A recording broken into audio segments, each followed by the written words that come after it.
e juntos vamos trabalhar os conteúdos de ciências. Estamos muito contentes por você estar acompanhando os vídeos semanais, se envolvendo e realizando as atividades propostas. Isso é muito legal, porque ao mesmo tempo que você está passando por esse momento difícil de isolamento social, você consegue manter seu ritmo de estudo. Falando em isolamento e todo esse problema que estamos enfrentando relacionado ao Covid-19, nós sabemos a importância de higienizar-se para evitar o contágio e a transmissão do vírus.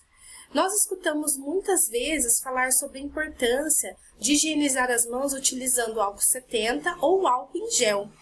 Porém, nós sabemos que podemos utilizar também água e sabão para lavar e higienizar muito bem a nossa mão.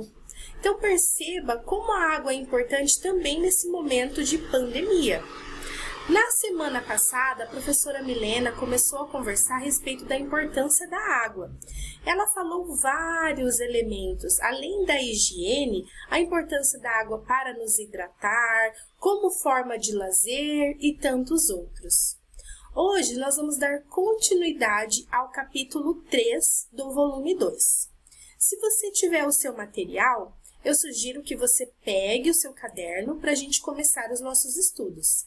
Se você não tiver, pode acessar o seu livro digital por meio da plataforma do Positivo On, ou ainda acompanhar aqui nesse vídeo, pois nós colocamos todas as informações necessárias para este nosso encontro desta semana. Vamos lá? Antes da gente começar a falar especificamente sobre o capítulo 3, que o título é Água e Vida. Neste capítulo, nós vamos conversar sobre os seres que são aquáticos. Porém, antes da gente conversar sobre esse assunto especificamente, gostaria de te desafiar. Então, olha só, vamos pensar o seguinte, qual será a quantidade de água que tem em cada um desses seres vivos? No corpo do ser humano, no amendoim e alface. Será que você consegue relacionar corretamente a proporção de água que tem em cada um?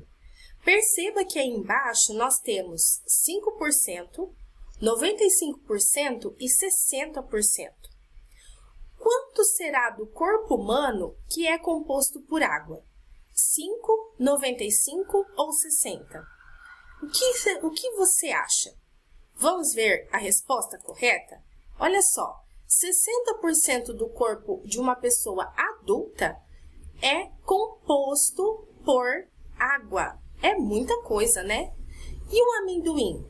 Será que o amendoim tem 5 ou 95% de água no seu corpo? O que você acha? Vamos ver a resposta e verificar se você acertou. Olha só, 5% do amendoim. Gente, olha que coisa legal, o amendoim parece ser tão sequinho, eu nunca imaginei que tivesse tanta água assim no corpo do amendoim. E, consequentemente, o alface, 95% da alface é composto por água. Veja, então, que todos os seres vivos, como estão aí representados, eles são compostos por água e em quantidades diferentes. Inclusive, no nosso corpo, o osso, que parece ser bem sequinho, assim como o amendoim, também é composto por água. Lógico, uma quantidade muito menor do que nos nossos músculos, porém, nos ossos também tem água. Para a gente entender a importância da água no nosso corpo. Mas, além da água ser importante para formar o nosso organismo e também de todos os outros seres vivos, a água também é importante porque ela é habitat para alguns seres. Vamos conhecer? Vejam bem o que o livro nos traz na página 7. Se você está com o seu livro, pode abrir aí na página 7. Mas antes da gente conversar sobre esses assuntos, eu tenho uma dica muito legal. Se você tiver com o seu livro, você pode usar o seu aplicativo para acessar esse RA. Se você não tiver com seu livro, pode pausar este vídeo, pegar seu aplicativo, focalizar no ícone do RA para verificar, ok? Vou dar um spoiler do que você pode encontrar nesse RA, caso você não consiga fazer isso agora. Ao acessar esse RA, essa realidade aumentada, você vai entrar no fundo do mar, mas claro, você ficará dentro de uma gaiola, porque muitas vezes é assim que eles fazem para poder observar o fundo do mar. E lá, por meio dessa realidade aumentada, você vai conseguir ver vários seres vivos que habitam esse tipo de ambiente. Vai passar tubarão, vai conseguir ver estrela do mar, vários seres vivos. É muito legal. Se você conseguir acessar, sugiro inclusive que compartilhe com a sua família. Eu tenho certeza que todo mundo aí na sua casa vai se divertir com isso, ok? Bom, depois que você conseguir fazer essa visualização, eu quero que você pense o seguinte: além dos seres vivos que você visualizou aí por meio desse aplicativo, quais outros seres vivem na água? Você consegue pensar seres vivos diferentes que vivem nesse tipo de ambiente? Ou seja, que são seres vivos aquáticos? Pense aí. Você pode pedir ajuda para outras pessoas que estão aí com você, ok? O nosso livro apresenta vários exemplos. Vamos acompanhar comigo. O exemplo do livro, na página 7, são os golfinhos, algas, as sardinhas, que são peixes ósseos, e também Vitória Régia, que é um tipo de planta que também vive na água. Olha só que interessante, quantos seres diferentes vivem nesse ambiente. Eu, por exemplo, pensei em outros seres vivos. Eu pensei na foca, pensei no marisco e também no mosquito da dengue. Mosquito da dengue? Como assim? Mosquito da dengue, ele não vive na água. Vive sim. Olha que legal. Tem um período de vida do mosquito da dengue que ele vive na água, que é o momento logo depois que ele sai do ovo, vira uma larva e depois uma pupa, também chamada de casulo. Durante o primeiro momento de vida do mosquito da dengue, ele vive no ambiente aquático. Veja que legal! E é por isso que nós temos que sempre evitar o acúmulo de água parada, porque assim os mosquitos não vão se desenvolver, não vão realizar o seu ciclo de vida. Vamos olhar um vídeo agora que mostra esse período do ciclo de vida do Aedes. Verifique que a gente vai observar que realmente a larva, ela vive na água e a pupa também. Veja que interessante, as algas aí estavam se movimentando, agora estão se transformando em pupa. E a gente vai observar o mosquito depois saindo. Isso comprova o que eu disse de que realmente eu posso dizer que o mosquito, Aedes aegypti especificamente, ele vive na água. Lógico que é no período de vida em que ele é muito jovem. Quando é adulto, ele é terrestre, inclusive tem capacidade de voar. Acompanhe o vídeo aí.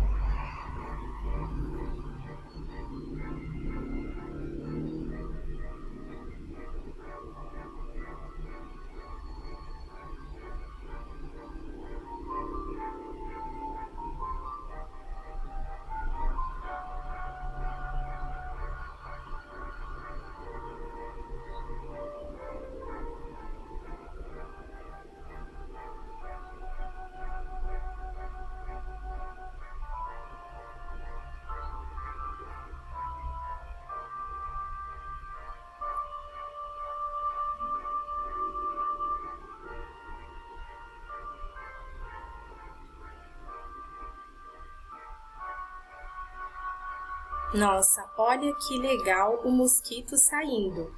Eu nunca tinha visto essa imagem antes. Não sei se você também já tinha observado, mas é muito legal.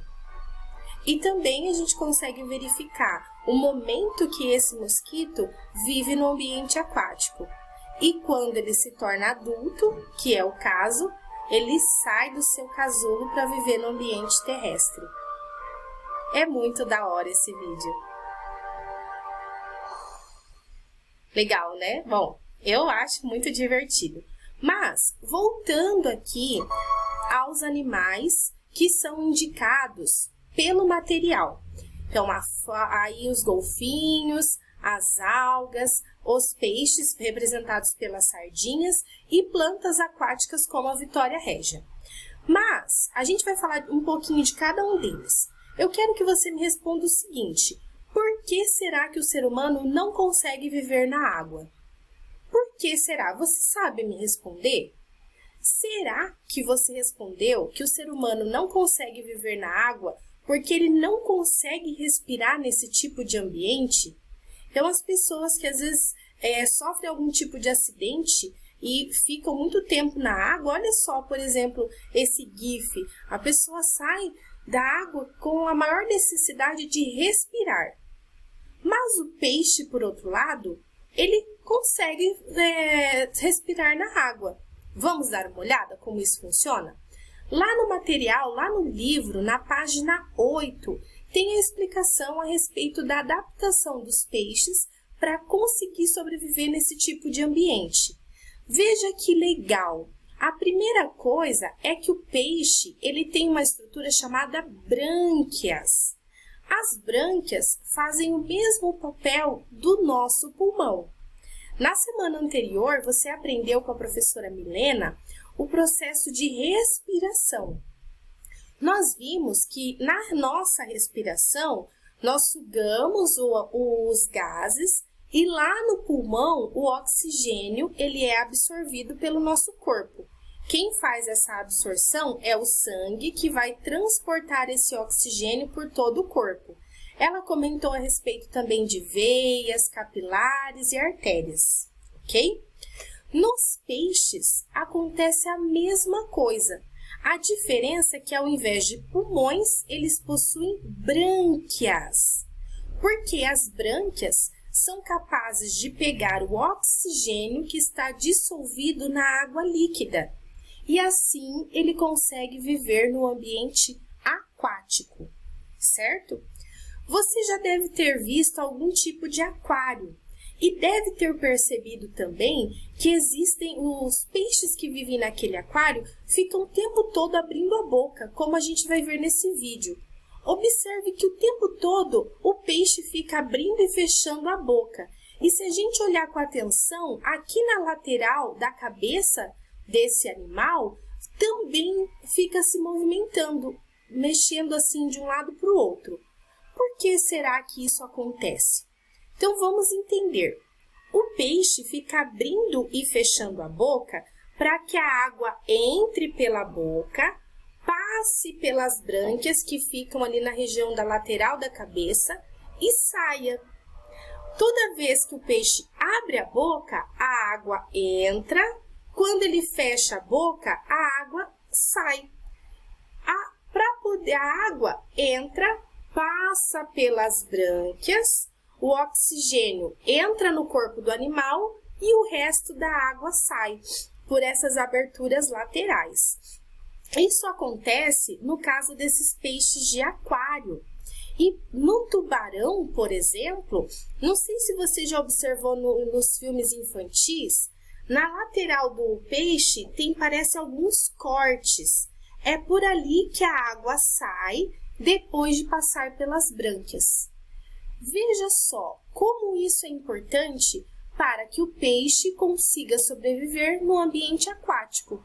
E é por isso também que a gente não consegue viver nesse tipo de ambiente, porque o nosso sistema respiratório é para absorver o ar oxigênio junto com outros gases. No caso do peixe, que possui brânquias, essa estrutura consegue sugar o oxigênio que está dissolvido na água líquida. E assim, ele vive no ambiente aquático e nós vivemos em que ambiente? Isso mesmo, no ambiente terrestre. Vamos ver um outro exemplo de ser vivo que vive no ambiente aquático, que são as macrófitas. Que palavra esquisita, macrófita? Macrófita é o mesmo que planta aquática. E por que será que tem esse nome estranho? Porque macro quer dizer grande, fitas, plantas. Os gregos chamavam plantas de fitas, ok? Eles deram esse nome de macrófitas porque tem plantas aquáticas muito grandes, como, por exemplo, a Vitória régia. A Vitória régia é uma planta aquática muito grande. A folha da Vitória régia é a segunda maior folha do reino vegetal. Olha só que folha enorme. Tem animais que conseguem ficar em cima dessas folhas. Por exemplo, alguns jacarés, algumas aves andam nessas folhas. Mas olha só, as plantas aquáticas vivem na água. O que será que elas têm de diferente das plantas terrestres?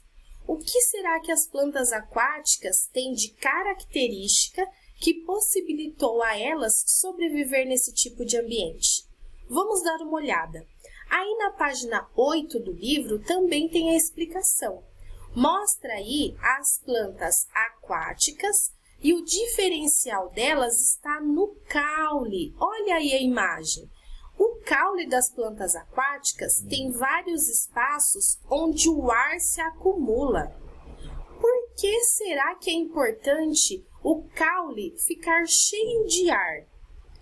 Um caule cheio de ar, será que ele fica mais leve ou mais pesado?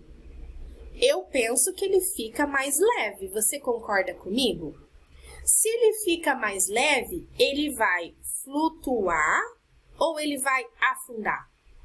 Uma bola cheia de ar, ela flutua ou ela afunda? Ela flutua, não é mesmo?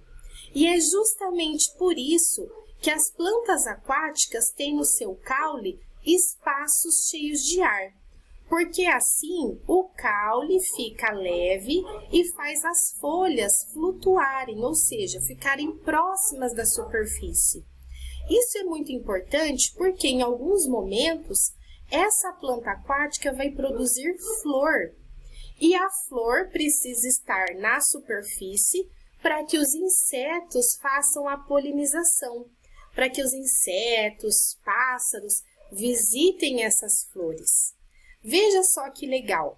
Por que será que é importante que o caule fique leve para deixar a folha bem perto da superfície? O que será que a folha precisa para sobreviver? Por que será que ela tem que ficar perto da superfície? Vamos pensar comigo. Será que a luz do sol ela é mais fácil de ser conseguida na superfície ou lá na profundeza do rio? Na superfície, não é verdade? E as plantas, elas precisam de luz para sobreviver. Toda vez que a planta recebe luz, ela consegue fazer um processo chamado fotossíntese, que você já conhece esse processo. Toda vez que a planta faz fotossíntese, ela produz seu próprio alimento para sobreviver. E ao mesmo tempo, que gás a planta libera para o ambiente e que nós utilizamos? Que gás é esse? É o gás oxigênio. Toda vez que a planta está realizando as suas funções de sobrevivência, ela produz o gás oxigênio que nós vamos respirar e também os peixes e tantos outros seres vivos. Vamos conhecer outro ser vivo que vive no ambiente aquático. Olha só, os micro-organismos. Nossa, quanta coisa! Então tem peixe, tem alguns mamíferos como o golfinho, tem as plantas, mas também tem micro-organismos. Seres que a gente só consegue ver com a ajuda do microscópio. E de acordo com o texto, os micro-organismos que vivem na água são chamados de plâncton. Você já deve ter visto o plâncton lá nos desenhos do Bob Esponja, que era um ser verdinho e pequenininho.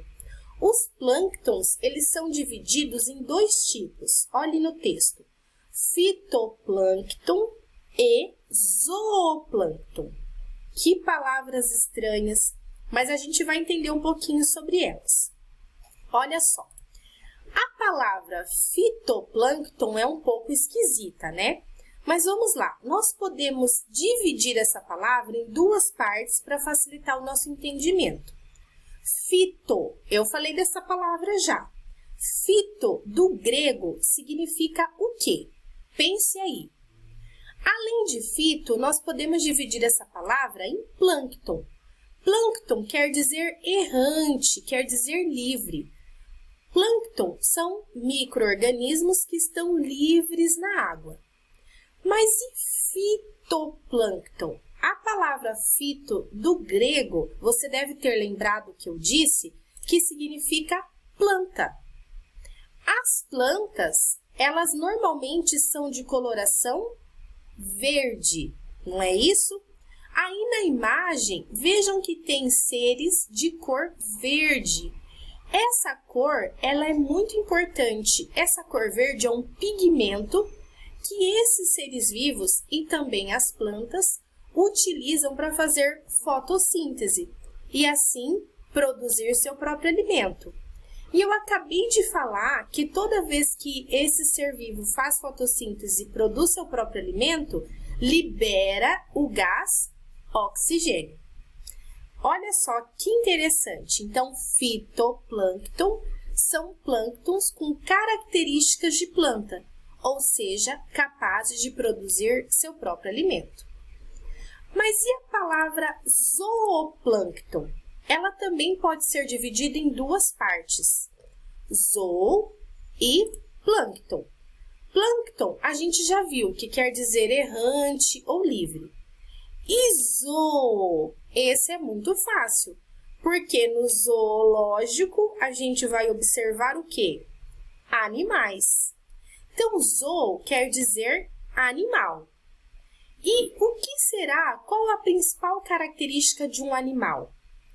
É consumir outro ser vivo. Nós somos animais e não produzimos nosso próprio alimento. A gente precisa consumir outros seres vivos. Zooplâncton também são seres microscópicos que se alimentam de outros. Veja aí na imagem os exemplos de zooplâncton. Olha só, eles parecem bichinhos bem pequenininhos, mas na verdade são plânctons, são micro-organismos. Além desses micro-organismos, também tem seres que parte da sua vida acontece no ambiente aquático. No início desse vídeo, eu comentei a respeito do mosquito Aedes aegypti.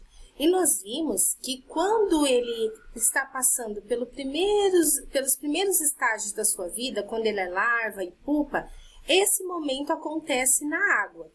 Outro exemplo que o livro nos traz é o sapo. E veja que interessante, eu acredito que você talvez já soubesse disso, que o sapo, o seu primeiro momento de vida, assim como acontece com o mosquito, também é na água. Os ovos do sapo são depositados na água, dos ovos saem filhotes chamados girino. Veja na imagem que o girino ele é um pouco esquisitinho e diferente de um sapo como a gente conhece. Esse girino ele possui cauda e ao longo do seu desenvolvimento a cauda vai sumindo e as pernas vão aparecendo, além de outras estruturas que vão se modificando. Para você olhar com atenção, com mais detalhes, como é esse girino ao vivo, aí nessa página, a página 9 do seu livro, tem um QR Code. Veja que legal! Você pode pausar este vídeo para focalizar. Ou então, quando você tiver o seu livro impresso e o seu aplicativo, você pode verificar. Por meio desse QR Code, você vai ver um vídeo que mostra os girinos no seu ambiente natural. É um vídeo de verdade, tá? Não é invenção, não. É daquele jeito mesmo, certo? Para finalizar, a gente vai verificar o que a gente aprendeu. Vamos fazer uma atividade da página 10 do seu livro. Veja lá, a atividade número 2. Vamos ler comigo. Vinícius montou um aquário com pedras e plantas aquáticas, mas ainda não tem os peixes. Na aula de ciências, ele aprendeu que existem organismos microscópicos que vivem em ambiente aquático. Então, ele sabe que apesar de não ter peixes, Seu aquário contém seres vivos que ele não consegue enxergar, que são os seres vivos que precisam ou só podem ser vistos com auxílio do microscópio. Quais são esses seres vivos que nós vimos nesta aula? Vamos voltar para a pergunta. Letra A. Escreva o nome dos 2 grupos de organismos microscópicos presentes na água do aquário. E vamos pensar comigo. Vejam que aqui na parte de cima tem um tipo de micro-organismo e mais para baixo tem outro tipo. Esses micro-organismos que vivem na água são chamados de plâncton. Isso mesmo. Mas vimos que existem 2 tipos de plâncton. Tem o fitoplâncton, com características de plantas, e zooplâncton, com características de animais. Vimos que o fitoplâncton, por ter característica de planta, ele precisa ou ele tem a capacidade de produzir seu próprio alimento, fazendo a fotossíntese. E para fazer fotossíntese, o ser vivo precisa de luz. Em que região aqui do aquário será que eles conseguem mais luz? Próximo da superfície, como acontece com as plantas aquáticas, ou mais na parte profunda do aquário? Isso mesmo. Se você respondeu que na parte de cima tem o fitoplâncton, você acertou. E se na parte de cima tem o fitoplâncton, logo embaixo é o zooplâncton. Espero que você tenha acertado. Vamos dar continuidade a essa questão. Letra B. Explique qual é a importância dos organismos microscópicos presentes na água do aquário. Ou seja, qual a importância do fitoplâncton e do zooplâncton?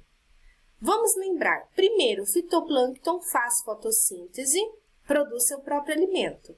Nesse processo, ele libera algo muito importante que a gente usa na respiração. O que é? O gás oxigênio, isso mesmo. Qual deve ser outra importância do plâncton, zooplâncton e fitoplâncton? Para que será que eles, ou de que maneira que eles contribuem para o ambiente em si? E aí? Por que será que esses seres microscópicos são importantes? Esses seres, eles são utilizados por outros seres vivos na sua alimentação.